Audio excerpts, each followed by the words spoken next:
Feel ऐसे होता कि जैसे अभी दिमाग की वेन फट जाएंगी और मैं ख़त्म हो जाऊंगा।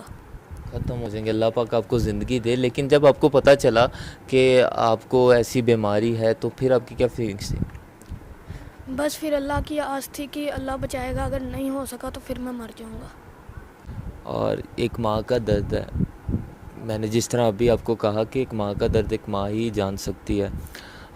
फीलिंग तो ये होती है कि मेरे पास इतना हो कि मैं अपने बच्चे को कहीं किसी और मुल्क ले जाऊं कि मेरा बच्चा बच जाए, मेरा और मेरी बच्चियों का वाह सहारा अल्लाह के बाद ये है। आपको पता है जब भाइयों की शादियां हो जाती हैं, भाभियां आ जाती हैं, तो वो भाई नहीं रहते जो पहले होते हैं शादी से।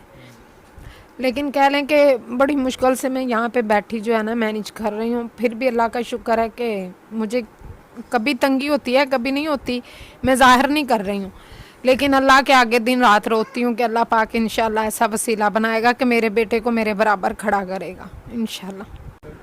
अस्सलाम वालेकुम नाज़रीन, मैं आपका मेज़बान इत्शाम शामी और आप देख रहे हैं स्प्रेड स्माइल पाकिस्तान। नाज़रीन, आज मैं टाउनशिप के इलाके में पहुंचा हूं और यहाँ पे मेरी मुलाकात अनस से हुई है। अनस जो है वो उसे दिमागी मसला है, यानी कि उसे बुखार चढ़ना, और इसकी अभी रिपोर्ट देता हूँ। सबसे पहले मैं आपको बताता जाऊँ, आज तारीख़ है तकरीबन 26 तारीख़ और कोई तकरीबन 6 बजे का टाइम है।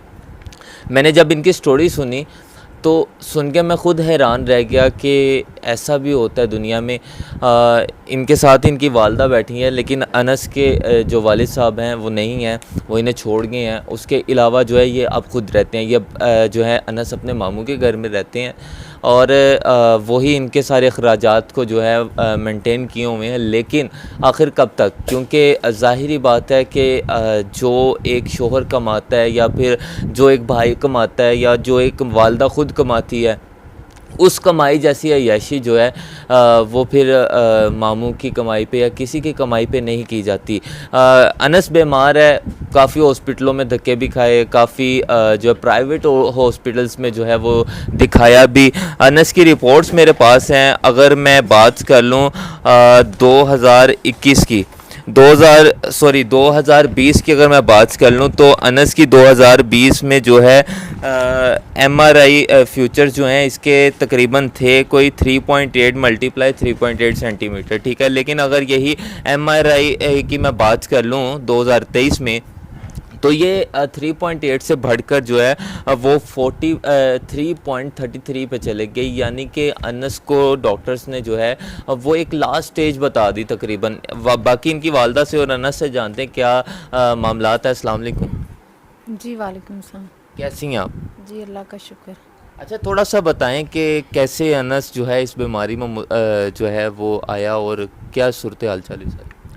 ये तकरीबन 3 साल पहले इसके मामू की शादी थी, तो ये कह लें कि मेहमान आ जा रहे थे, तो ये शादी में ना सड़क पे गिरा था।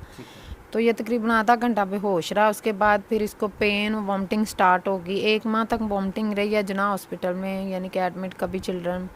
उसके बाद जब मैंने सर की पेन है, जब ये यानी कि शोर करता था ना, तो चेक करवाया तो उन्होंने कहा कि इसके अंदर ना वो ब्लड और पानी मिक्स है, तो वो जमा हो गया हुआ है ये गिरने की वजह से। तो मेडिसिन रेगुलर देते रहे, कभी ले ली कभी नहीं ली। जब इनके बाबा का काम चलता था तब लेते रहे रेगुलर प्रॉपर। लेकिन उसके बाद जब उनका कोरोना के बाद डैमेज हुआ काम, तो वो भी हमें छोड़ के चले गए। तो उसके बाद जो है ना कभी आ रही है दवाई, कभी नहीं आ रही। तो अच्छा, जब अनस गिरा है, एक नॉर्मल गिरने की वजह तो यही होती है चलो कोई चोट लगी होगी या फिर चलें कुछ ऐसा वैसा हो गया होगा, ठीक हो जाएगा। लेकिन जब आपको पता चला कि अंश एक ऐसी बीमारी में चला गया जिसका इलाज बहुत मुश्किल है, तब आपकी क्या फीलिंग्स थी? जब यानी कि गिरा था तो ये 1 माह तो बिल्कुल वॉमिटिंग स्टार्ट रही है। तो मैंने कहा नॉर्मली, डॉक्टर भी कहते थे कि नॉर्मली होता है, कोई ऐसा इशू नहीं है। जब मैंने ये 2023 में इसकी रिपोर्ट करवाई है ना, जब ये साइज़ बढ़ा है, तो मैं नॉर्मल डॉक्टर के पास गई हूँ, यानी कि वो होम्योपैथिक का था।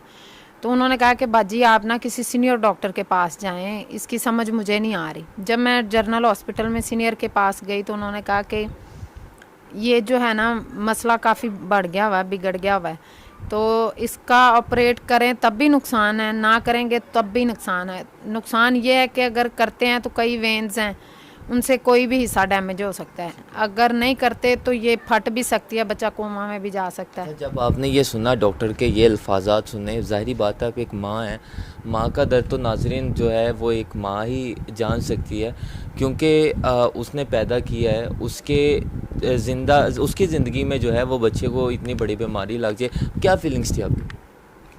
जब मैं हॉस्पिटल से निकली थी ना तो मुझे कुछ नज़र ही नहीं आ रहा था। मेरा बेटा वैसे मेरे साथ ही था, मैं डॉक्टर को इशारे से यही कह रही थी कि मेरे बेटे के सामने आपने कोई बात भी नहीं करनी।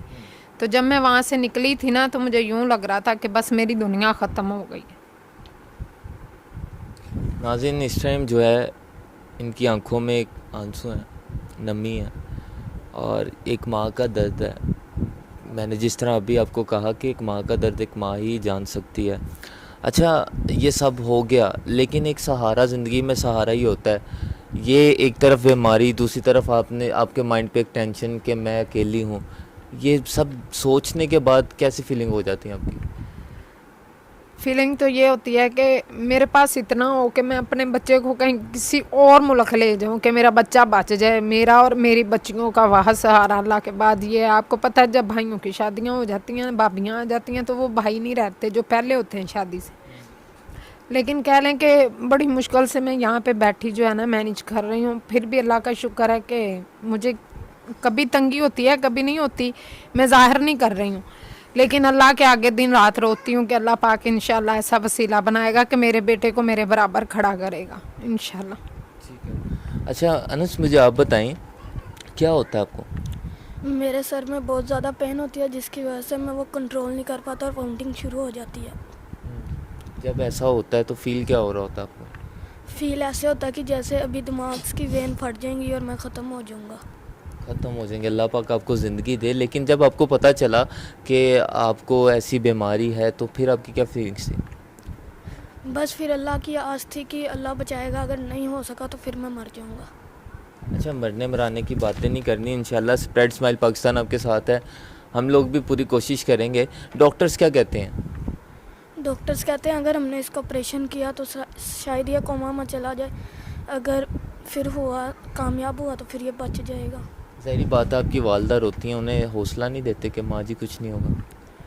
हौसला तो बहुत दिया, वो फिर भी रोती हैं। बाबा नहीं है, कैसा फील होता है? बहुत बुरा फील होता है। दिल करता है कभी कि मैं उठूं, उठ के ये हालात बदलूं, काम करूं, कुछ करूं? बहुत दिल करता है। अच्छा, आप मुझे बताएं माँ जी कि आपके कभी दिल में नहीं आया कि मैं चलें उठूं, निकलूं, कुछ काम करूं? नहीं, दिल में आता है, लेकिन कह लें कि मेरे पास ना इन्वेस्ट करने के लिए कुछ नहीं होता। अब ज़ाहिरी बात है, मेरा बेटा बीमार है, मेरे 3 बच्चे दूसरे हैं, उनके अखराजात हैं। कितनी इन्वेस्टमेंट की आपको ज़रूरत है? मैं कहती हूँ कि अगर कोई अल्लाह का नेक बंदा ऐसा हो कि मुझे घर में बैठे ही कोई 2-2.5 लाख रुपया इन्वेस्ट करके कोई ऑनलाइन ऐसा काम करवा दे, जैसे कि बुटीक, आपको पता ही है कि घरों में भी औरतें चला रही होती हैं, उनके पास होता है सारा सामान। लेकिन कह लें कि मेरे पास इन्वेस्ट करने के लिए कुछ नहीं है। करने को मैं अल्हम्दुलिल्लाह हर काम कर सकती हूँ, जैसे कि सैलून का कर सकती हूँ और ये बुटीक का कर सकती हूँ। मार्केट में बैठ के भी कोई काम करना हो तो मैं कर सकती हूँ अल्हम्दुलिल्लाह, मुझे कोई शर्म नहीं है, कोई झिझक नहीं है। लेकिन ये है कि मैं ये चाहती हूँ कि मेरी अपील है कि पहले मेरे बेटे का इलाज हो जाए, मेरा बेटा कामयाब हो जाए। अल्हम्दुलिल्लाह मैं अपने बेटे के भरोसे पे चल रही हूँ। कितना खर्चा इस पे आ रहा है इसके इलाज में? ये सरकारी हॉस्पिटल वाले तो कुछ नहीं बता रहे, प्राइवेट फ़रूक हॉस्पिटल है ठोकर न्याज बेग पे, मैंने वहाँ से पूछा था, वो कह रहे थे कि 2 से 2.5 लाख रुपया खर्चा होगा, खाली जो बाहर से इसको स्टंट ला के डालना है। और 2 से 2.5 लाख रुपया। आपने कभी गवर्नमेंट जो हॉस्पिटल जाऊँ उसमें ट्राई नहीं किया कि आप उन्हें बताएं मैं गरीब हूँ, मेरा हस्बैंड नहीं है, मैं किस तरह ये सारा इंतज़ाम बता? मैंने चिल्ड्रन में भी जो सीनियर डॉक्टर हैं दिमाग के जो ऑपरेट वगैरह करते हैं, मेरी उनसे भी तकरीबन 1 साल तक यही बहस रही है। वो भी कहते थे कि आप हमारे प्राइवेट क्लिनिक पे ना कलमा चौक आ जाएं, हम वहाँ पे बताएंगे। फिर मैं जर्नल भी जाती रही हूँ 6 माह, वो भी कहते हैं कि आप प्राइवेट आ जाएं। तो फिर थक हार के जब मेरे पास पैसे होते हैं तो मैं इसको प्राइवेट उनके पास चेक करवाने के लिए ले जाती हूँ, और वो भी जब ये ज़्यादा तंग होता है, यानी कि चलते चलते गिर जाना, चोट लग। नाज़रीन, ये डॉक्टरों का माफिया कहूँगा इन लोगों को मैं कि एक गरीब जब हॉस्पिटल जाता है अपना इलाज करवाने, तो जब वो देखते हैं कि भाई यहाँ पे मुफ्त इलाज होगा फिर वो अपनी जो प्राइवेट अकेडमीज, जो उन्होंने लैब्स बनाई होती हैं, जो डिस्पेंसरीज बनाई होती हैं, वो ऑफ़र करना स्टार्ट कर देते हैं। आप मेरे पास आएँ, मैं कम पैसों में कर दूंगा, मैं अच्छे तरीके से कर दूंगा। लेकिन उन पागलों को कौन समझाए कि ये गरीबों का खर्चा कौन उठाएगा, ये कैसे करेंगे। ये इन्होंने सब कुछ बेच दिया अपना इस बेटे की खातिर। अपने भाई के घर रहती हैं, बातें भी सुनती होंगी, ज़ाहिर बात आपको घरों के माहौल भी पता है कि क्या होते हैं। अगर स्प्रेड स्माइल पाकिस्तान आपकी हेल्प करे, आपका ये सारा खर्चा उठाए, तो कैसा फील होगा आपको? मेरे लिए इससे बढ़ के खुशी की कोई और बात हो ही नहीं सकती कि मुझे कोई काम करवा दें या फिर मेरा सहारा बने, मेरे बेटे के इलाज में मेरा सहारा बने। अगर पाकिस्तान में इसका इलाज नहीं कर रहे डॉक्टर, तो किसी कंट्री में करवा दें, किसी और शहर से, किसी और मुल्क से करवा दें, क्योंकि मेरी बच्चियों का मेरा वहाँ सहारा मेरा ये बेटा है। छोटा तो है ही अभी 4 साल का। तो मुझे इससे हट के मेरी कोई अपील नहीं है। बाकी जो अल्लाह को मंजूर है होना तो वही है। बाकी अगर ये लोग मेरा सहारा बनते हैं तो मेरे लिए बहुत बड़ी खुशी की बात है, क्योंकि जब मैं रात में सोती हूँ ना, तो मेरा बेटा मेरे साथ में होता है, तो मेरी एकदम से आँख खुलती है। जब यानी कि इसकी बात मेरे माइंड में आती है ना, तो एकदम से उठ के बैठ जाती हूँ, फिर सोचती हूँ, फिर अल्लाह के आगे दुआ करती हूँ कि अल्लाह पाक कोई तो वसीला इंशाल्लाह बनाएगा ना। अच्छा, जब प्राइवेट हॉस्पिटल्स आपको ऑफ़र किए जाते हैं, तो उन डॉक्टरों को आप ये नहीं कहती कि मैं नहीं ये चीज़ अफोर्ड कर सकती, काइंडली अगर तो आप वहाँ पे भी फ्री कर सकते हैं तो बताएं। वो कहते हैं जी, अगर हम पहली बात तो वो सरकारी हॉस्पिटलों में उसको अच्छे से चेक ही नहीं करते, क्योंकि मेरा बेटा इतनी कंडीशन सीरियस रही है। मैं लेके जाती रही हूँ, अपने हाथों से उठा के लेके जाती हूँ, गोद में उठा के अपने बेटे को लेके जाती हूँ। तो वो कहते हैं जी आप इसको हमारे प्राइवेट क्लिनिक पे लेके आएँ। तो जब मैं आप वहाँ पे कंप्लेन नहीं करती कि ये हमें प्राइवेट क्लिनिक जो है वो ऑफ़र करें? बड़ी दफ़ा की है, कोई सुनता ही नहीं है। बहुत दफ़ा मैंने की है। अभी भी जो जनरल के हॉस्पिटल के डॉक्टर हैं वो प्राइवेट में बैठते हैं, तो उन्होंने अच्छे से मेरे बेटे को चेक किया है। जब मैं उसके पास सरकारी हॉस्पिटल जनरल में लेके गई हूँ, उन्होंने मेरे बच्चे को देखा ही नहीं है, बस रिपोर्टें देखी हैं, ठीक है बीबी ये दवाइयाँ दें। मैंने 1 माह तक वो उनकी लिखी हुई दवाई दी है, लेकिन मेरे बेटे को कोई फ़र्क नहीं पड़ा। फिर मैंने उनसे पूछा कि डॉक्टर साहब आप मुझे बता दें आप प्राइवेट कहाँ पे बैठते हैं। उन्होंने जब मेरे बेटे की फ़ाइल देखी, उन्होंने कहा बीबी मैं इस हॉस्पिटल में रात को 8 बजे आता हूँ, अगर आपने चेक करवाना होगा तो वहाँ पे मेरी 2000 रुपया फ़ीस है, तो आप वहाँ पे चेक करवा सकते हैं। ठीक है। अच्छा माँ जी, आपने सबसे पहले तो जब भी हॉस्पिटल गवर्नमेंट जाना ना, नेक्स्ट टाइम आपने मुझे कॉल करनी है, मैं आपके साथ जाऊँगा, ठीक है? और इंशाल्लाह वहाँ पे सारे जो हैं वो सुनेंगे भी आपकी, ठीक है? जी ठीक है बेटे, जज़ाकल्लाह। अच्छा, अभी के लिए कुछ और तो नहीं अनस, ये मेरे पास से आप रखो मेरी तरफ से, ठीक है? इसका आपने फल वगैरह लेना है, खाना है, और जो भी ज़रूरियात हैं आपने बतानी है, इंशाल्लाह हम उन्हें पूरा करेंगे। ठीक है, ठीक है? बहुत बहुत शुक्रिया। आपने एक बात मेरी याद रखनी है ज़िंदगी में, कभी भी ज़िंदगी में टेंशन हो ना तो हंस के टालना, ठीक है? जो टेंशन होती है ना वो मुस्कुराहट से ही टलती है, और जितने देर तक आप हंसते रहोगे ना तब तक आपकी वालदा हंसती रहेंगी, ये याद रखना। बहुत बहुत ठीक है। ठीक है, बाकी माँ जी आपने भी टेंशन नहीं लेनी, हम सब आपके साथ हैं, इंशाल्लाह आपकी ज़रूर सुनेंगे। जी इंशाल्लाह बेटे, शुक्रिया। कुछ कहना चाहेंगे? बस मेरी यही अपील है कि मेरे बेटे का इलाज हो जाए अच्छे से और हमारे काम का कुछ हो जाए बस। ठीक है नाज़रीन, आप देख सकते हैं एक मजबूर माँ अपने बेटे के लिए सब कुछ दे बैठी, जो उसके पास था उसने बेच दिया, उसके इलाज के लिए बेच दिया।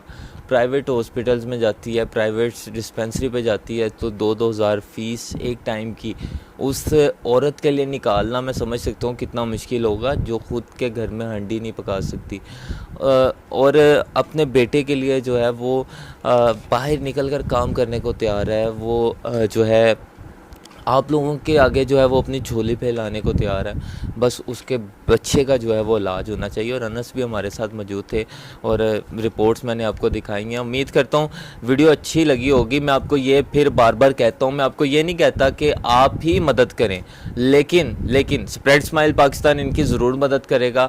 आपके इर्द गिर्द भी ऐसी कोई स्टोरी है तो आप ख़ुद से उनकी ज़रूर मदद करें। हमारा सिर्फ मिशन ये है कि जो लोग ऐसे हैं उनकी मदद हो, कम से कम उन लोगों की मदद हो। वो लोग ऐसे ना रहे। अगर रब ने आपको 2000 दिया ना तो 2000 में से 200 इन्हें ज़रूर जो है दें, ताकि इनकी कुछ ना कुछ हेल्प हो जाए। मिलेंगे बहुत जल्द एक और वीडियो के साथ, तब तक के लिए मुझे दें इजाज़त। अल्लाह निगहबान।